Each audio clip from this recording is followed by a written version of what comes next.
Welcome to Unapologetically Alive, the voice of the voiceless, the breath of the survivor. This is where truth breathes, wounds alchemize, and the soul remembers her own medicine.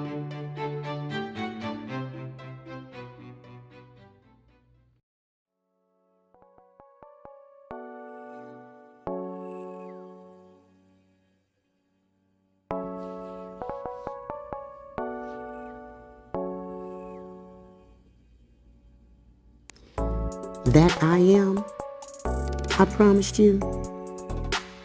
Yeah, we're here now. The root didn't keep me grounded. It was cracked from the start, filled with lies, dressed as love, manipulation wrapped in protection, and a false security that looked like home until the light hit it. The fire in my womb woke me up. And now, we've arrived at the golden place, the seat of the self, the place where decisions taste like sunlight, and your yes carries the weight of an entire lineage saying, it's about time. For years, my yes was stolen, not all at once, but piece by piece. Signed away under pressure, watered down to keep the peace, muted so someone else could feel louder. Every time I gave away a yes that wasn't mine to give, the kind you hand over to keep the peace, to be liked, to avoid the storm you know is coming, my body kept the receipt. Tight jaws, knots in the gut, breath held like a secret. That's how the self erodes, not with an explosion, but with slow permission. Before I could stand in my golden yes, there was a dance. 3 years earlier, it helped me remember what my soul already knew. Exactly what freedom tasted like. June 19th, 2021. The day my ex-husband's body struck mine. Not his hands, his body. A calculated move meant to harm without leaving the kind of mark the law would recognize. That moment shattered the illusion I'd been living under. The chains in my spirit clinked together, and I saw the manipulation for what it was. By July 7th, I was on a plane to Costa Rica, to the Afro-Caribbean coast of Puerto Viejo, a place that felt like it had been holding its breath and freedom magic just for me. The first 7 days, I cried non-stop. It seemed like Mother Earth plugged a vacuum into the soles of my feet and said, "Come, child, give me all your grief." The first 5 days, pure sorrow. No words, just my body letting go of lifetimes. The last 2, tears of relief, happiness so deep it startled me. And then one morning, the ocean called me, urgently, "Hurry." When I got there, I heard the beat of a native drum. A woman, a healer, sat meditating, her hands coaxing spirit into the air. Her name was Bagra. We spoke about dancing, and I told her how one day I danced on the beach and felt eyes on me. 5 Costa Ricans watching from a driftwood log, clapping when I finished. I told her I was so embarrassed. She told me, "No, dance. Dance everywhere you go, in public, as much as you can. Dance for the rest of your life." That conversation planted a seed that movement could be medicine, that my body could tell my story without a single word. But even with that seed inside me, I was still saying yes when my spirit meant no. Still handing over pieces of myself just to keep the peace. There came a day I just couldn't do it anymore. A conversation where someone tried to rewrite my destiny in their language, edit my future with their pen.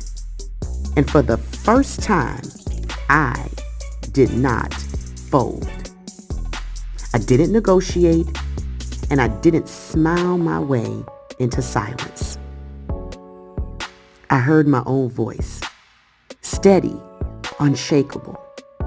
It said, "No, that's not my truth." And baby, the air shifted. The room felt smaller for them, bigger for me. That's when I knew this was the first no in a chain reaction that would lead to every golden yes I have now. That seed from Costa Rica stayed with me. So when Mexico came, I already knew how to meet the ocean, how to let the sun rewire me, how to become my own medicine. I finally left the place that broke me. I crossed a border into my own resurrection. Mexico, June 1st, 2024. The salt in the air was the first medicine. The ocean, my witness. Every morning I went to the beach, sat in meditation. Let the waves talk to my nervous system. And I danced on that sand like my body belonged to me again. I stretched my neck and my shoulders, slow circles, somatic unwinding, releasing the trauma from my cells one breath at a time, one stretch at a time, one tear at a time, and one dance at a time. No therapy, no professional rehab. The same surgeon who cut into my voice and poisoned my body made sure her clinic never gave me the follow-up I was entitled to. Even after a torn rotator cuff, even when I couldn't lift more than 5 pounds, even after nerve damage, even when my right arm wouldn't rise above my head. So I became my own therapist, bathed in sunlight, worked my muscles in the sea breeze. Out there, the ocean was Mami Wata, my mother in water form. She held me, whispered to me, reminded me of truths the world tried to erase. And the sun was my cheerleader, shining on me like I was a celebrity, pouring confidence into me, beaming down, "You go, girl."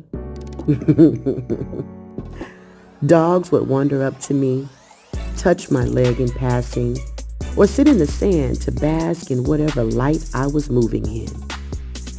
Strangers would say my dancing brought them joy, healing, inspiration. But I wasn't out there for them. I was out there for me. I danced at sunrise. Hours would pass like minutes. And without knowing it, I was practicing alchemy, turning pain into power, teaching my body to hold joy again. 3 months in, I could lift my arm, rotate it in a full circle, do things the doctors would have told me were impossible without their help.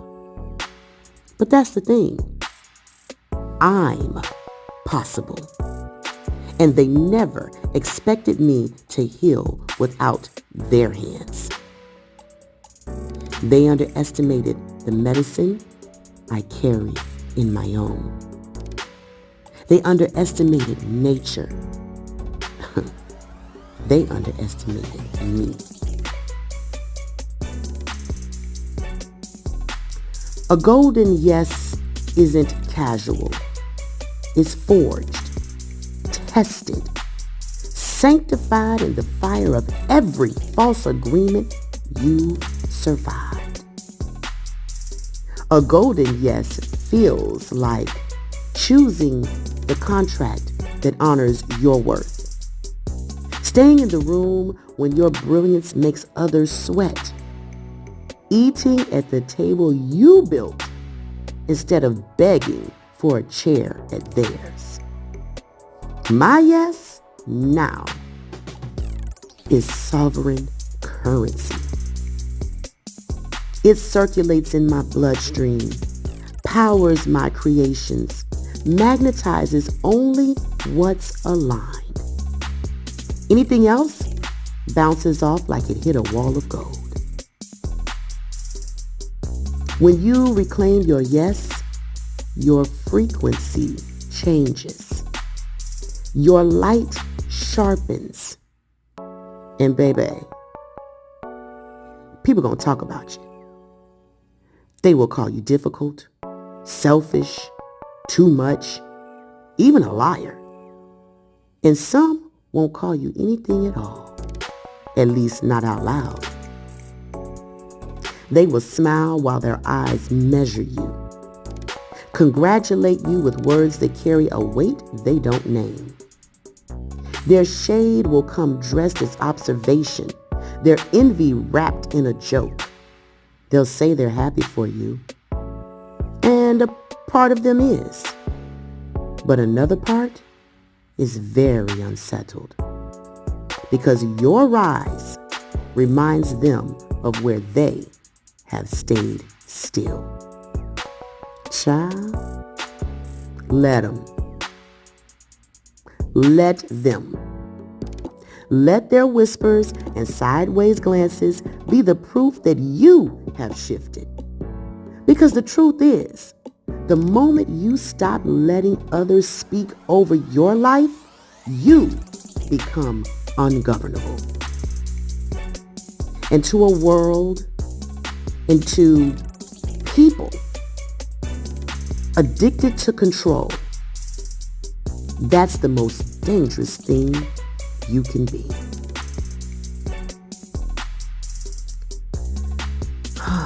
So here we are, rerooted, ignited, crowned in gold from the inside out. And in the next episode, we're moving deeper. Because the deeper we go, the higher we elevate into the place where the currency is love itself and the heart becomes the new foundation. And if you've been waiting for permission, baby, this is it. Your golden yes is already inside of you. All that's left is to speak it.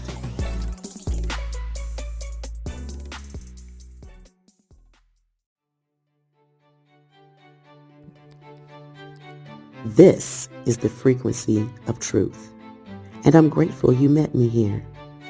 I'm healer Tracie Nicole, the traveling energy shaman. And remember, love you to light and follow for more frequency shifts. And know this, every word I speak is currency.